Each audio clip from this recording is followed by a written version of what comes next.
네, 오늘 주신 주의 말씀을 함께 보시겠습니다. 사사기 16장 19절부터 31절까지의 말씀이 되겠습니다. 우리 한 절씩 보시고 31절 말씀은 같이 보겠습니다. 데릴라가 삼손에게 자기 무릎을 베고 자기하고 사람을 불러 그의 머리털 7가닥을 밀고 괴롭게 하여 본즉 그의 힘이 없어졌더라. 께 들이닥쳤느니라 하니 삼손이 잠을 깨어 이르기를 내가 전과 같이 나가서 몸을 떨치리라 하였으나 여호와께서 이미 자기를 떠나신 줄을 깨닫지 못하였더라. 블레셋 사람들이 그를 붙잡아 그의 눈을 빼고 끌고 가사에 내려가 돛줄로 매고 그에게 옥에서 맷돌을 돌리게 하였더라. 그의 머리털이 밀린 후에 다시 자라기 시작하니라. 블레셋 사람의 방백들이 이르되 우리의 신이 우리의 원수 삼손을 우리 손에 넘겨주었다 하고 다 모여 그들의 신 다곤에게 큰 제사를 드리고 즐거워하고 백성들도 삼손을 보았으므로 이르되 우리의 땅을 망쳐놓고 우리의 많은 사람을 죽인 원수를 우리의 신이 우리 손에 넘겨주었다 하고 자기들의 신을 찬양하며 그들의 마음이 즐거울 때에 이르되 삼손을 불러다가 우리를 위하여 제주를 부리게 하자 하고 옥에서 삼손을 불러내매 삼손이 그들을 위하여 제주를 부리니라. 그들이 삼손을 두 기둥 사이에 세웠더니 삼손이 자기 손을 붙든 소년에게 이르되 나에게 이 집을 버틴 기둥을 찾아 그것을 의지하게 하라 하니라. 그 집에는 남녀가 가득하니 블레셋 모든 방백들도 거기에 있고 지붕에 있는 남녀도 3,000명 가량이라. 다 삼손이 제조 부리는 것을 보더라. 삼손이 여호와께 부르짖어 이르되 주 여호와여 구하옵나니 나를 생각하옵소서. 하나님이여 구하옵나니 이번만 나를 강하게 하사 나의 두 눈을 뺀 블레셋 사람에게 원수를 단번에 갚게 하옵소서 하고 삼손이 집을 버틴 두 기둥 가운데 하나는 왼손으로 하나는 오른손으로 껴 의지하고 삼손이 이르되 블레셋 사람과 함께 죽기를 원하노라 하고 힘을 다하여 몸을 굽히매 그 집이 곧 무너져 그 안에 있는 모든 방백들과 온 백성에게 덮이니 삼손이 죽을 때에 죽인 자가 살았을 때에 죽인 자보다 더욱 많았더라. 다 같이 그의 형제와 아버지의 온 집이 다 내려가서 그의 시체를 가지고 올라가서 소라와 에스타올 사이 그의 아버지 마노아의 장지에 장사하니라. 삼손이 이스라엘의 사사로 20년 동안 지냈더라. 아멘. 오늘은 성경 인물 시리즈 7번째 시간으로 삼손 능력의 근원을 깨닫다라고 하는 제목으로 말씀의 은혜를 함께 나누고자 합니다. 오늘 본문의 배경을 보려 하면 사사기 13장부터 살펴볼 필요가 있습니다. 이스라엘 백성들이 자기 소견대로 행하면서 하나님을 떠나게 됩니다. 그들의 불순종과 감사하지 않음에 진노하신 하나님께서는 이스라엘 백성들을 블레셋 손에 넘겨주게 됩니다. 그리하면 죄를 깨닫고 뉘우치고 돌아올 것이라 했는데 블레셋에 굴종당한 것에 머물러 버려요. 그것을 그냥 익숙하게 되어버리는 거죠. 그래서 하나님께서는 한 인물을 세워서 이스라엘을 구원하겠다고 작정을 하십니다. 그래서 이 삼손이라고 하는 인물을 태어나게 하신다는 것입니다. 삼손의 부모는 이 삼손이라고 하는 아이가 하나님의 특별하신 뜻 가운데 자신들에게 주어졌다고 한 사실을 깨닫게 됩니다. 그래서 이 삼손은 어렸을 때부터 나실인 규례로 양육을 하고 키우게 됩니다. 하지만 자기 소견대로 행하는 것이 당시의 사상이요 철학이요 삶의 가치가 되어버린 그런 시대 속에서 나실인으로 자라고 있었지만 삼손은 그 세속의 문화에 깊이 물들게 됩니다. 특별한 하나님의 능력을 가지고 있었지만 세속의 물결 속에 흔들리는 삼손의 모습을 우리는 삼손의 스토리를 통해서 계속해서 보게 되는 이유가 여기에 있는 것입니다. 삼손은 그 특별한 능력을 통해서 얼마든지 자기 백성을 규합해서 블레셋으로부터 자기 민족을 해방시킬 수가 있었습니다만, 그럼 평화를 가져올 능력이 충분했음에도 불구하고 크게 백성들을 리드하거나 지도하지 않는 모습을 보게 됩니다. 단지 부분적으로 블레셋 여인들과의 관계에서 비롯된 사건들로 인해서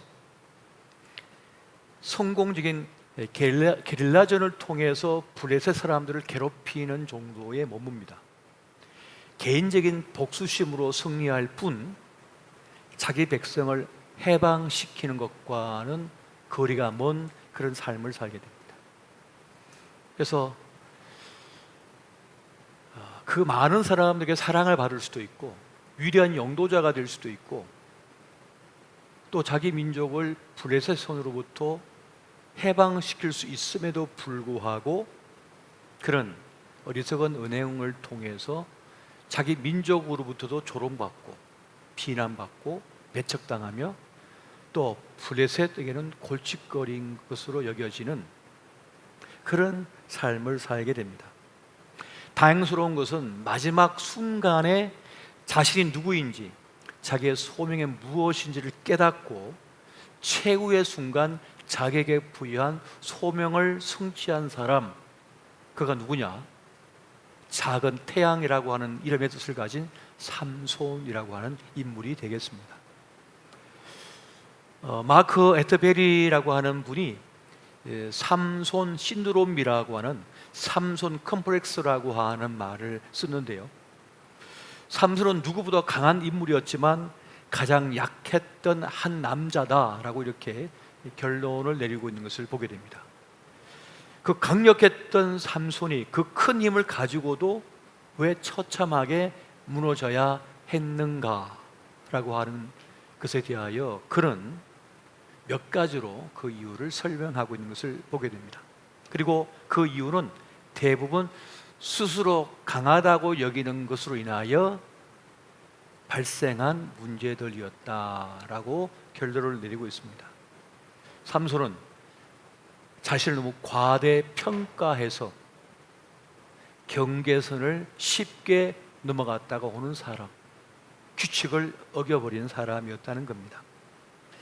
무절제한 정욕과의 씨름을 하느라 자기 인생을 낭비했다고 말을 합니다.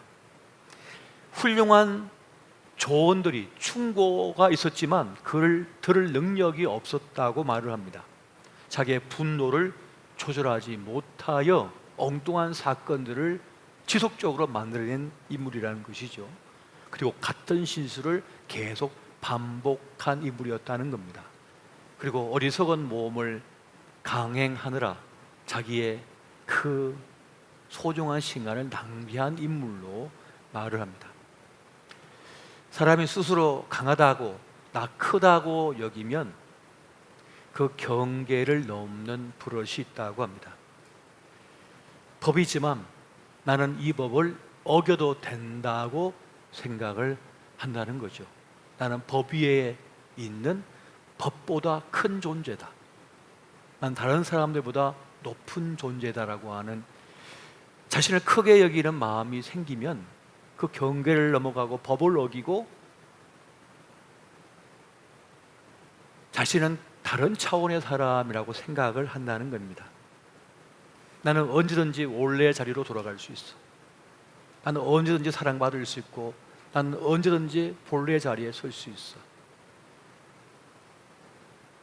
그러다 보니까 다른 사람의 충고, 조언이 들리지 않는 겁니다. 정말 훌륭한 사람은 다른 사람의 말을 들을 줄 알거든요. 버치 하먼이라고 하는 사람이 있는데 이 사람이 누군가 하고 살펴봤더니 이 사람이 우리가 잘 알고 있는 골프 황제라 불리는 타이거 우즈의 개인 코치래요. 세계에서 가장 골프를 잘 치는 타이거 우즈가 최전성기를 달리고 있을 때 사실 코치가 필요 없거든요.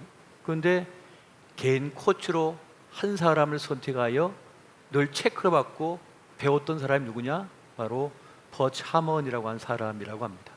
그를 고용해서 자신이 보지 못한 것을 봐달라고, 내가 경험하지 못한 다른 모습을 보고 알려달라고, 그렇게 그를 개인 코치로 고용해서 거의 평생을 같이 했다고 합니다. 미국 백악관의 대통령들은 초기부터 지금까지 수많은 강요들과 고문들에게 둘러싸여 있습니다. 그것은 대통령의 약함을 지금 표시하는 게 아니거든요. 약함을 말하는 것이 아닙니다. 탁월한 지도자, 아무리 능력 있는 지도자라 할지라도 어떤 분야에 대해서는 잘 모르기 때문에 그 전문가들의 도움을 반드시 받아야만 나라를 제대로 이끌 수가 있다는 거예요. 그래서 그 많은 참모들과 고문들을 주변에 강요들을 두고 있다는 그런 말을 합니다. 모세는 누구보다 강력한 지도자였죠. 그건 하나님과 대면하여 알던 자예요. 하나님께서 주변에 있는 모든 사람보다 온유하다라고까지 칭찬했던 사람이고, 시내산에서 하나님의 십계명을 받았던 사람이고요. 10가지 재앙과 홍해를 가르고 40년 광야 길을 인도했던 위대한 지도자 아닙니까?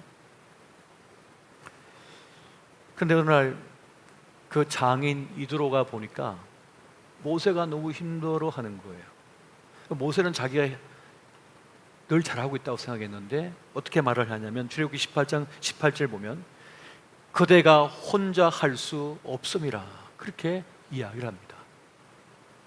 모세, 너 혼자 그 일을 할 수 없다. 돕는 자가 필요하다. 함께한 자가 필요하다. 그리하여 천부장, 백부장, 십부장을 세우게 되는 거 아닙니까? 또 장로 그룹을 세우게 되는 거죠. 그렇게 해서 그 믿음의 공동체를 이끌어갈 수 있다는 그런 말을 하는 겁니다. 여러분, 훌륭한 조언은 누군가에서 나오는데 누군가에게 나온다면 그 누구가 누굴까요? 훌륭한 조언은 훌륭한 조언자로부터 나오게 됩니다.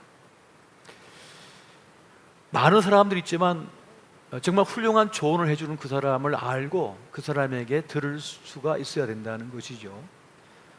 누구의 말을 들을 것인가를 선택하는 몫은 바로 나에게 있는 거죠. 내가 선택하게 되는 것입니다. 내 말에 동의만 해준 사람의 말을 들어서는 안 되죠. 그런 사람도 필요합니다만, 나와 다른 말을 한 사람, 내 말에 동의를 해주지 않는 사람의 말도 귀담아 들을 수 있어야 자신을 제대로 알 수 있고 또 자기가 맡은 일을 제대로 감당할 수 있다는 것입니다. 그때라야 넓은 안목을 가지고 자신을 바라보고 자기 하는 일을 바라볼 수 있기 때문에 그렇습니다. 또 나를 진심으로 아껴주는 사람의 말을 들을 수도 있어야 됩니다. 나를 아끼고 사랑하는 사람의 말을 들을 수가 있어야 된다는 거죠. 그런데 대부분 나를 아껴주고 진심으로 사랑하는 사람은 너무 가까운지라 때로는 불쑥 들어와서 내 심사를 나쁘게 할 수도 있어요. 그냥 불쑥 들어와가지고 그냥 직설적으로 얘기해 버리거든요. 가까우니까. 그런데 그 말을 무시할 수 없는 이유는 나를 가장 잘 알고 나를 진심으로 아껴주기 때문에 그 말을 직설적으로 해주는 거죠. 근데 그 얘기도 귀담아 들을 수가 있어야 된다는 것입니다. 그리고 내가 그렇게 꿈꾸고 있는 일을 이미 이룬 사람, 내가 성공하고 싶어 그렇게 애쓰는데 이미 내가 원하는 성공을 이루어서 달려가고 있는 사람의 말이라면 귀담아 들을 수 있어야 된다는 겁니다. 그래야 시행착오를 겪지 않거든요. 많은 사람이 똑같은 일을 반복하고 넘어지면 또 넘어지거든요. 그런데 고수는 어떻습니까? 경험자는 이미 그 피할 길을 알아요. 그 얘기를 귀담아 들으면 굳이 넘어지지 않을 자는 안 넘어지거든요.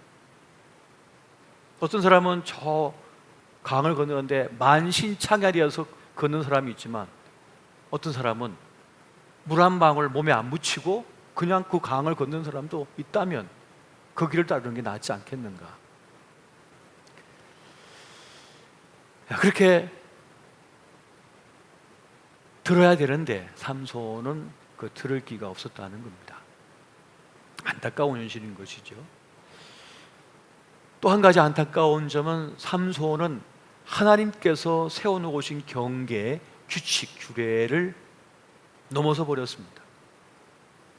그걸 그냥 넘어가 버렸어요. 스스로 강하다고 여기는 사람, 스스로 크다고 여기는 사람은 하나님께서 세워놓으신 규례, 규칙을 어겨버립니다. 난 그보다 크다고 여기기 때문에 그래요. 그리고 그걸 어기는 걸 자랑스럽게 여겨요. 자기는 크다고 생각하는 것이죠. 하지만 여러분, 규례, 규칙이라고 하는 것, 주님께서 세워놓으신 경계는 왜 그럴까요? 군대 다녀오신 분들은 아시겠지만 저 강원도 산골 같은 데 가면 줄을 쳐놓고 거기다가 뻘겋게 뭘 적어놨어요. 해골 하나 그려놨어요. 그게 무슨 뜻이에요? 지뢰밭이니 들어가지 마라.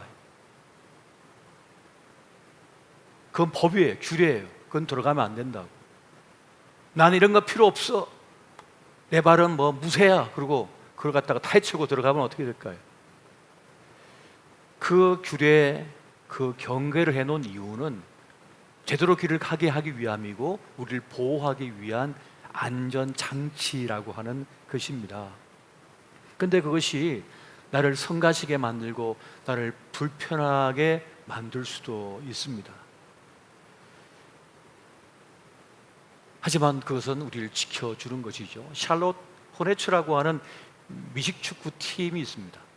그 팀에 바비 필스라고 하는 천문학적인 연봉을 받는 선수가 있었어요.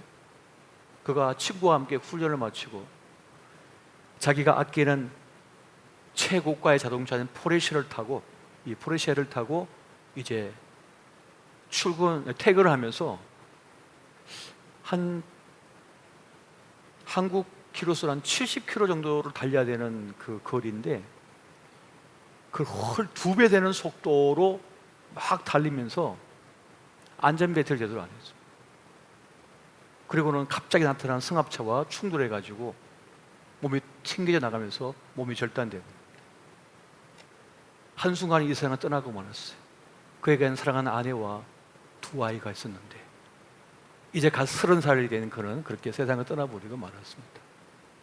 아주 간단한 거, 별거 아닌 것 같은 안전벨트 하나, 그게 뭐 대단한 겁니까? 줄 하나 그냥 꽂는 건데. 근데 그게 뭐 대단하냐고. 나 이거 필요 없다고. 난 최고가의 자동차를 타고 있다고. 그 치기 어린 행동이 결국 모든 사람의 가슴을 아프게 만들었죠. 부모님도, 자기 아내도, 아이들에게도. 때로 나를 숨막히게 하는 것처럼 느껴지는 규칙, 나에게 별 도움이 안 될 것 같은 그 규례, 하지만 때로는 그것을 젖먹던 힘까지 지키고자 하는 애씀이 때로 우리에게 필요한 것이라는 거죠. 사실 내가 지금 지키고 있는 규칙, 내가 지금 따르고 있는 규례는 내가 누구이며 내가 어떻게 살고 있는지를 알려주는 것이 됩니다. 내가 지금 어떤 규례, 어떤 규칙, 어떤 법을 따르고 있다면 내가 어떤 사람인지를 말해주는 모습이라는 거예요. 어떤 영역에 속한 사람인지, 누구의 사람인지 그걸 알려주는 것입니다. 사드락과 메삭과 아벳느고, 이 다니엘의 세 친구는 금신상에 절하지 않음으로 인하여서 풀무불에 던져지게 됩니다.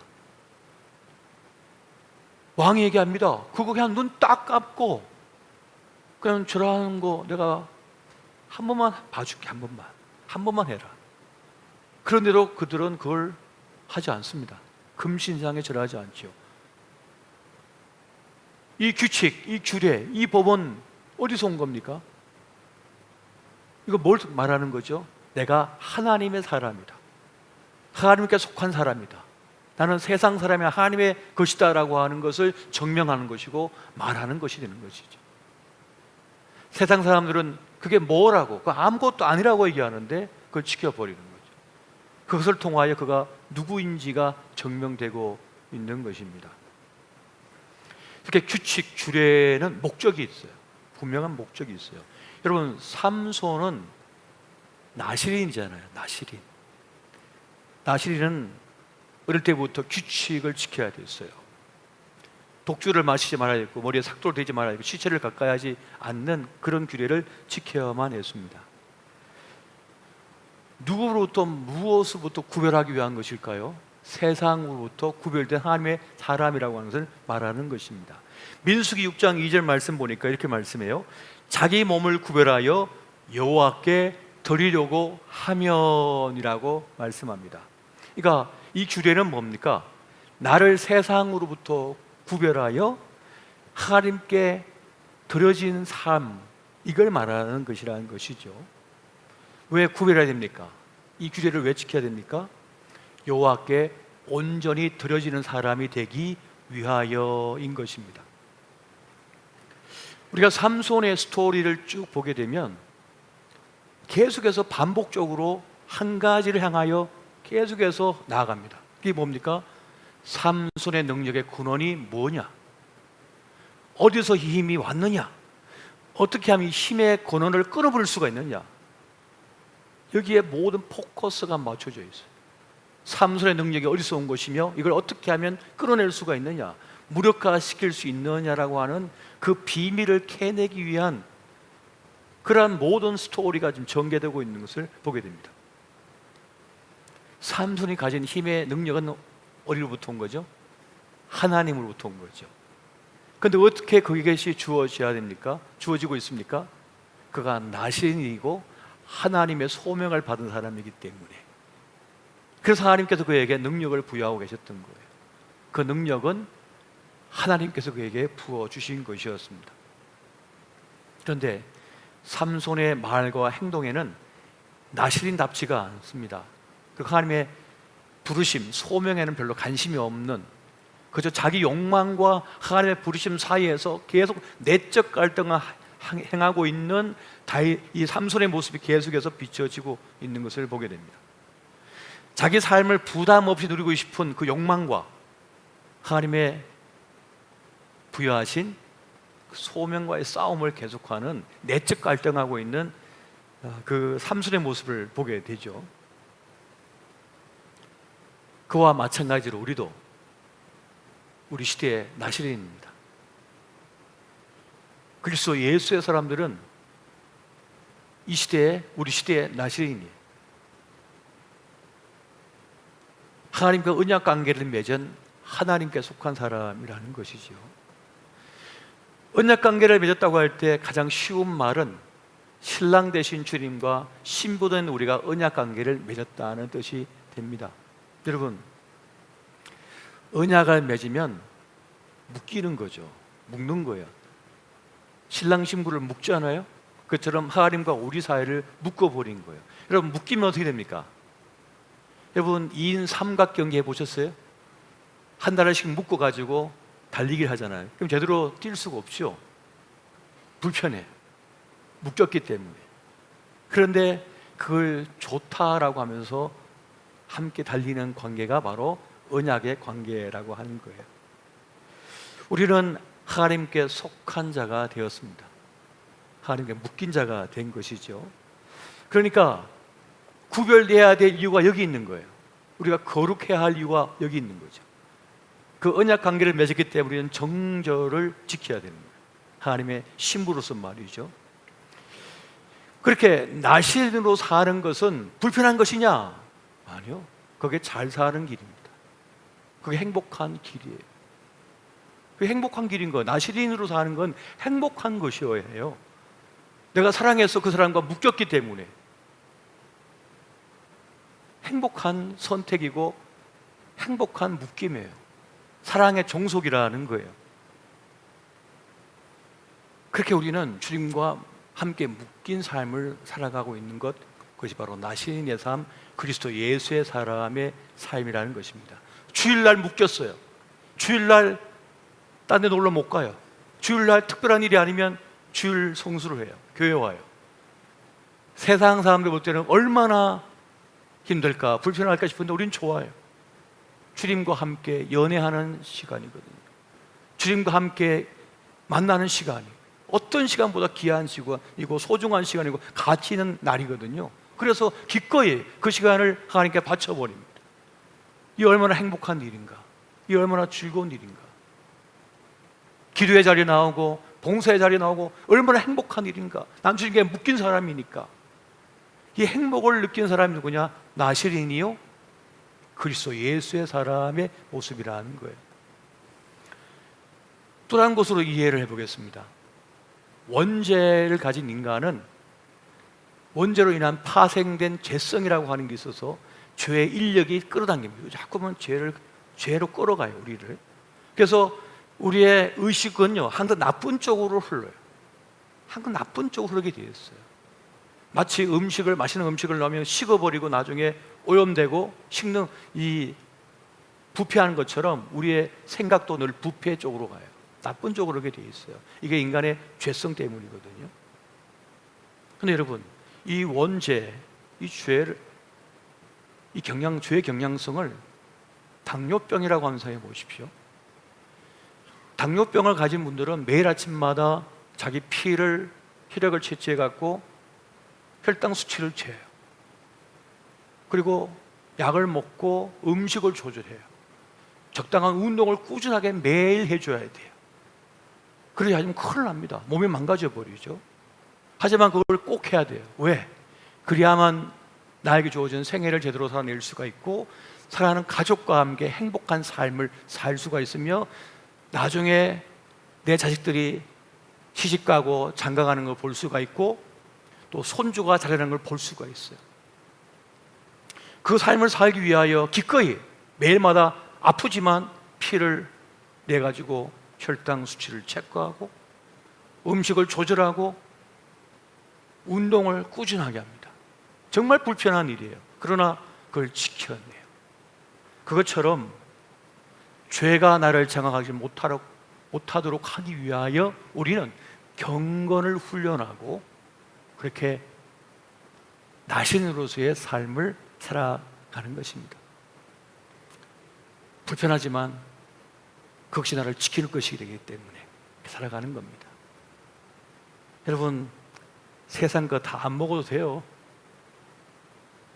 세상에 나오는 거 다 안 입어도 됩니다. 안 죽어요. 그거 안 입어도. 세상 거 다 안 누려도 돼요. 나에게 주어진 목만 누려도 돼요. 나에게 주어진 목만 내가 제대로 누리면 되는 거예요. 남이 가진 거 괜히 그거 부러워할 필요 없어요. 내 몫이 아닌데. 나에게 주어진 목만 누리기에도 바빠요, 시간이. 우리의 삶이 그렇게 무한대가 아니에요. 여러분, 내 이 근육이 있지만 이 근육이 버틸 수 있는 무게가 있는 거예요. 이 한계를 넘어서는 걸 갖다 내가 끌어안으면요 같이 바다에 빠진다니까요. 끌려 내려가는 거예요. 적당한 걸 품어야 되는 거고 나에게 능력 되는 대로 누려야 되는 거예요. 저도 한번 말씀드렸습니다만은 여러분, 우리나라의 아이들이 뭐 토이저러스 같은 그런 가게, 그 장난감 가게 아이들이 막 웃으면서 막 뛰어들어가잖아요, 애기들이. 그 나올 때는 하나같이 다 울고 나와요. 부모가 막 끌어내고 있어요. 왜 그럴까요? 들어갔는데 사고 싶은 게 너무 많은 거예요. 지 품에 다 앉지도 못하면서 그걸 다 가지겠다고 하니까 엄마가 안 된다고 막 혼내가지고 끌고 나오는 거거든요. 막 엉엉 울면서 나오고 있어요. 이게 어린이날 풍경입니다. 세상이 똑같아요. 세상 거 다 가지고 있을 것처럼 다 품을 것 같지만 천만의 말씀이에요. 다 울고 나온다니까요. 다 가질 수도 없어요.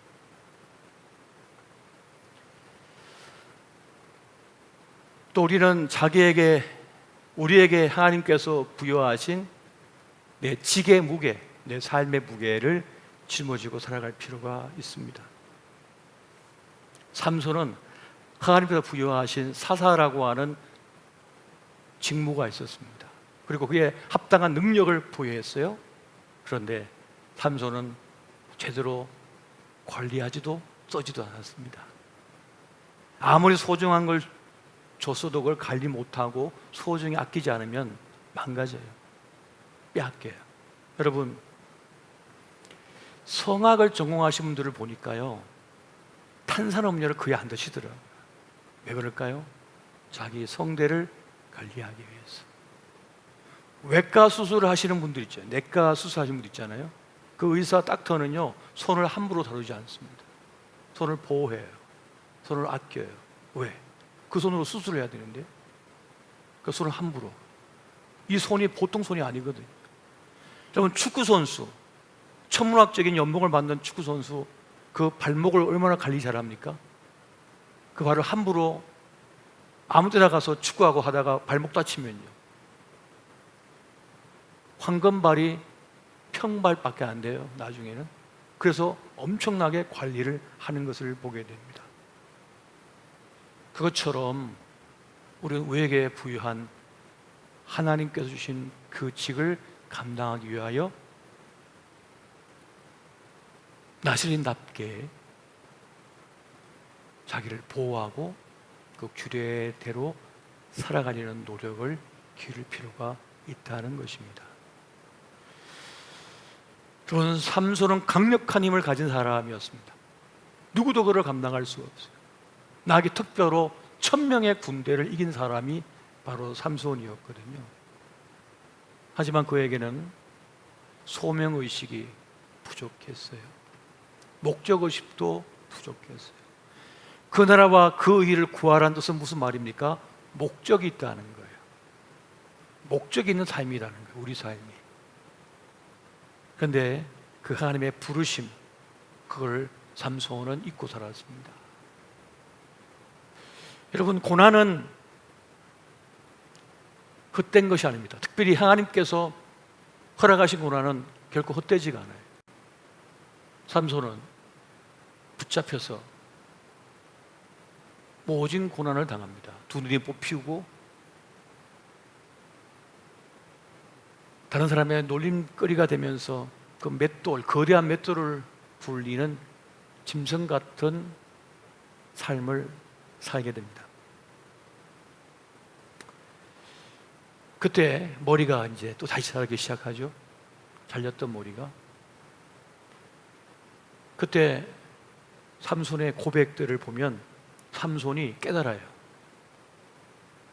자기에게 부여하신 소명이 무엇인지를 그 고난의 현장 밑바닥에 떨어진 다음에야 삼손은 깨닫습니다.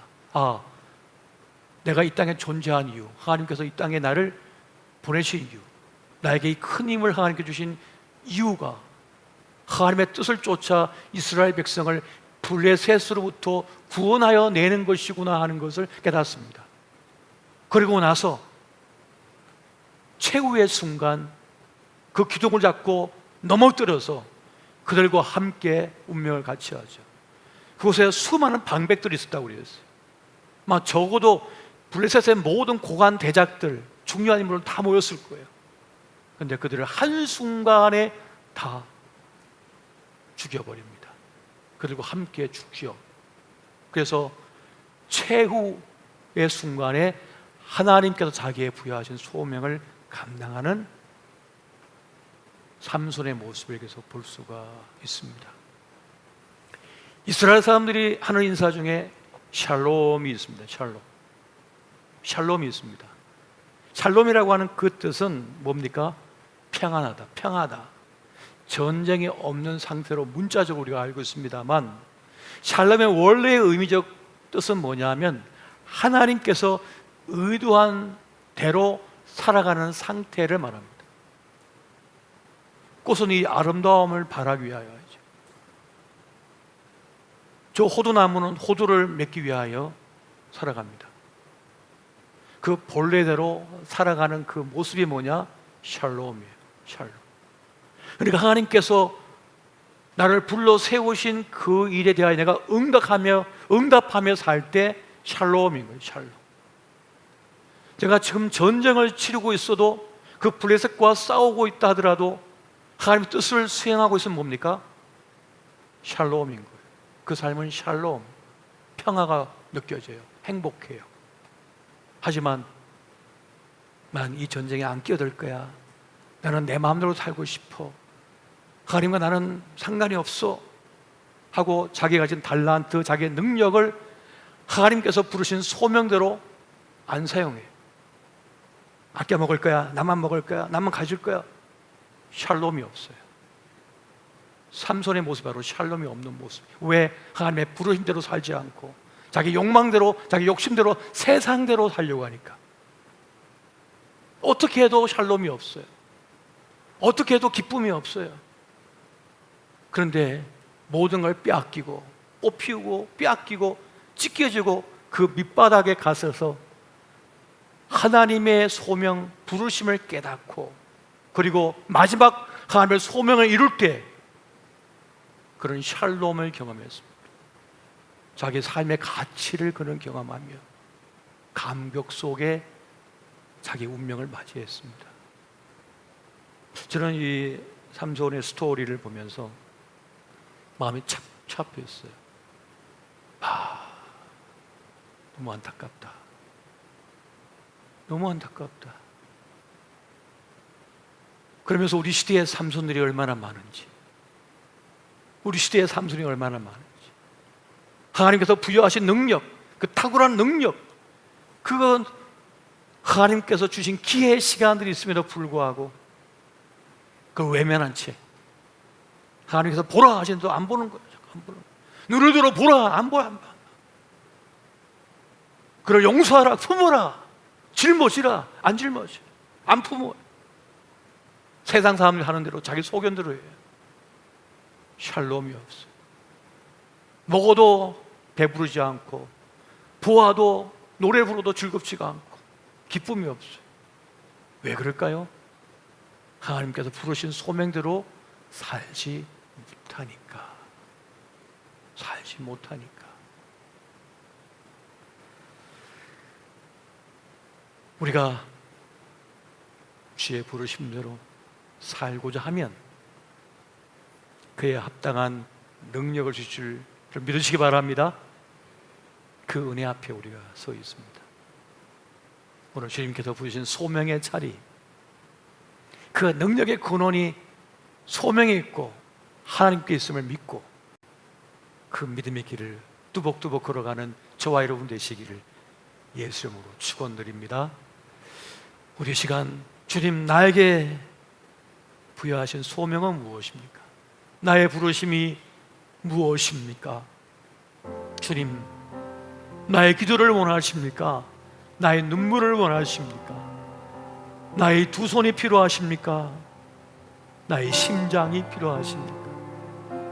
주의 부르심대로 나아가 소명을 완수함으로 또 그 일을 위하여 능력을 드리고 나아가는 행복한 하나님의 사람이 되게 하여 주옵소서. 함께 기도하시겠습니다.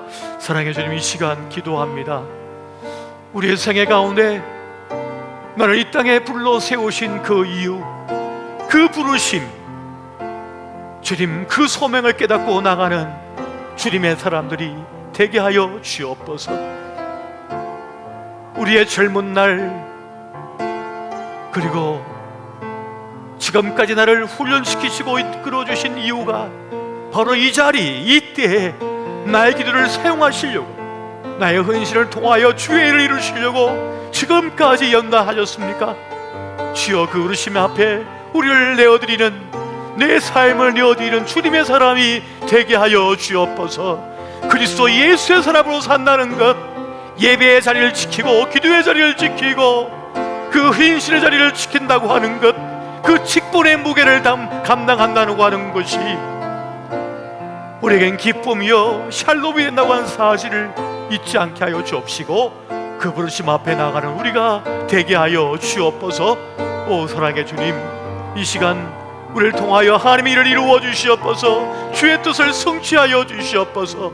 주여, 다시 부흥의 불길이 타오르게 해주시고 우리 영혼의 부흥이 일어나게 도와주시옵소서. 우리의 믿음의 부흥이 일어나게 도와주시옵소서. 예배의 부흥이 일어나고 기도의 부흥이 일어나고 우리의 삶의 자리 곳곳마다 하나님의 살아계심의 역사가 나타나게 하여 주시옵소서. 오 사랑의 주님, 오 주님, 우리를 통하여 아버지의 큰 뜻이 이루어지게 도와주시고 하나님의 선하신 역사가 이루어지게 하여 주시옵소서. 오 주님, 함께하여 주시옵소서. 우리 이 시간 함께 기도할 때 한 가지 더 기도 제목을 놓고 기도하기를 원합니다. 사랑의 주님, 나에게 부흥을 허락하여 주시옵소서. 나의 신앙의 부흥이 일어나게 도와주시옵소서. 예배의 부흥, 기도의 부흥, 말씀의 부흥이 일어나게 도와주시옵소서. 우리 영혼이 살아나게 도와주시고 또한 우리의 육체가 살아나게 하여 주시옵소서. 다 함께 기도하시겠습니다. 사랑해 주님, 이 시간 기도 없는 이 사순절 우리의 영적 부흥이 일어나게 도와주시옵소서. 예배의 부흥이 일어나게 도와주시옵소서. 기도의 부흥이 일어나게 도와주시옵소서. 말씀의 부흥이 일어나게 도와주시옵소서. 주여, 우리 영혼이 살아나게 도와주시고 우리 아버지 육체가, 우리 육신이 살아나게 도와주시옵소서. 회복되게 하여 주시옵소서. 우리 삶의 자리 곳곳마다 주의 생기가 불어와 아버지 주의 봄바람이 불어와 주여 성령의 봄바람이 불어와 우리 아버지의 삶의 자리가 회복되게 도와주시고 살아나게 하여 주시옵소서. 오 사랑의 주님, 주여 다시 이 시간 우리가 살아나게 도와주시옵소서. 기도가 살아나게 도와주시옵소서. 예배가 살아나게 도와주시옵소서. 말씀이 살아나게 도와주시옵소서. 주여, 우리의 삶의 자리가 회복되어지게 살아나게 하여 주시옵소서. 그 역사가 지금 이 자리 이 순간 우리에게 일어나게 하여 주시옵소서. 그리하여 하나님의 부르심의 목적에 맞게 살아갈 때에 주여 진정 우리의 삶의 기쁨이 회복되게 도와주시옵소서. 삶의 영광이 회복되게 도와주시옵소서. 주여, 이 시간에 기도하옵나니 그 부흥의 역사를 우리에게 허락하여 주시옵소서. 주여, 부흥의 역사가 우리의 삶의 자리마다 주여 우리 영혼 속에, 육체 속에, 우리의 자녀 위에 일어나게 도와주시옵소서. 그 역사, 그 은총을 우리에게 허락하여 주시옵소서. 오 주님, 우리에게 그 은혜를 허락하여 주시옵소서. 여러분, 오른손을 심장 위에 얹고 함께 기도하시겠습니다. 사랑해 주님, 이 시간 기도함나니 주여, 우리가 믿음의 손을 들어 우리 심장 위에 얹었습니다. 이 시간 아버지의 손을 들어 친히 우리를 안수하여 주시고 주여, 우리의 마음이, 우리의 심령이 뜨거워지게 하여 주시옵소서. 주여, 우리의 기도의 부흥이 일어나게 도와주시옵소서. 말씀의 부흥이 일어나게 도와주시옵소서. 우리 영혼이 다시 살아나게 도와주시고 우리 육체가 살아나게 도와주시옵소서. 주의 부르심 앞에 헌신하며 다짐하며 나아갈 때 주의 능력을 덧입게 하여 주시옵소서. 너희 세상을, 이거 문제를 이길 수 있는 그 은혜를 우리에게 허락하여 주시옵소서. 질병에서 벗어나게 도와주시고 우리의 삶의 길을 새롭게 열어가는 은혜를 우리에게 허락하여 주시옵소서. 이 모든 말씀 우리 주 예수 이름으로 기도하옵나이다. 아멘. 우리 주님께 영광의 박수를 드리겠습니다.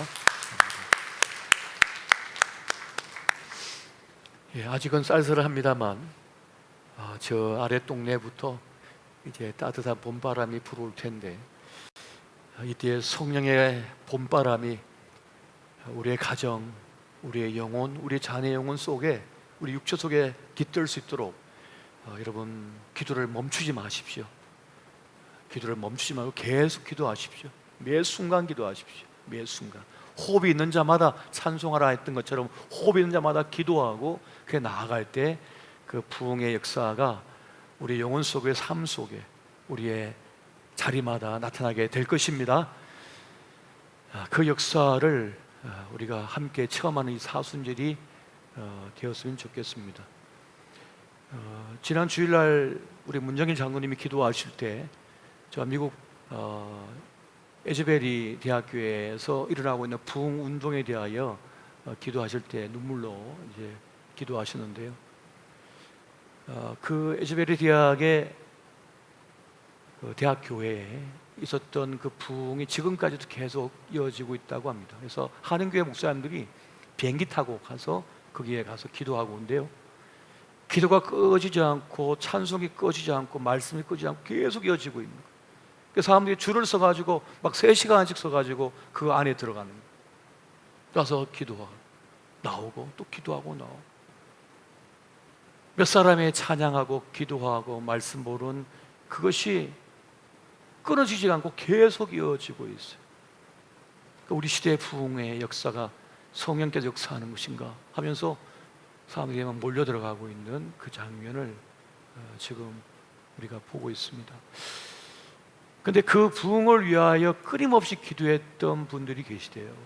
30년, 40년을 이 에즈베리에 부흥을 주시옵소서. 예즈벨의 부흥을 주시옵소서. 계속 기도.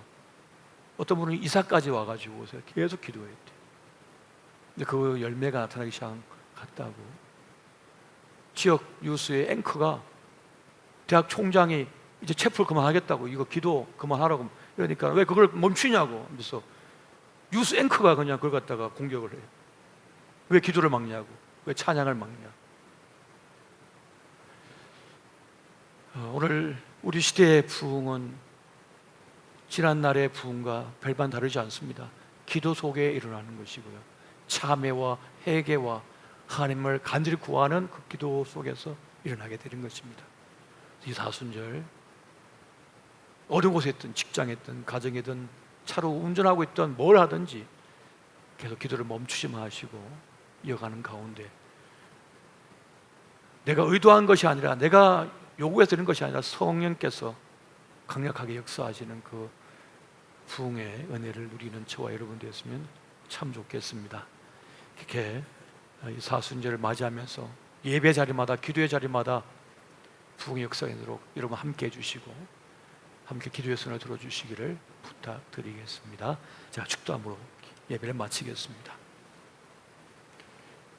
지금은 우리 주 예수 그리스도의 그 십자가에 놀라우신 은혜, 영생 천국을 선물로 주신 예수 그리스도의 십자가의 그 은혜와 독생성이 아낌없이 우리에게 해주시고 지금도 강권적인 역사로 함께 하시는 성부 하나님 아버지의 놀라우신 사랑하심과 지금도 부흥의 역사를 이루며 우리 인도하시는 성령 하나님의 감화 감동 교통 위로 함께하여 주심이, 우리에게 맡긴 소명, 그 능력의 출처가 바로 우리의 소명을 완수하고자 하는 의지와 또 간절한 구함에 있음을 알고 그렇게 기도하며 성령 충만하여 주의 뜻을 이루는 존귀한 삶 되길 소망하는 우리 총조즘에게 모든 권속들, 우리 교우 병상인들과 우리의 사랑하는 자녀들, 우리의 모든 길 위에 영원토록 함께 계실지어다.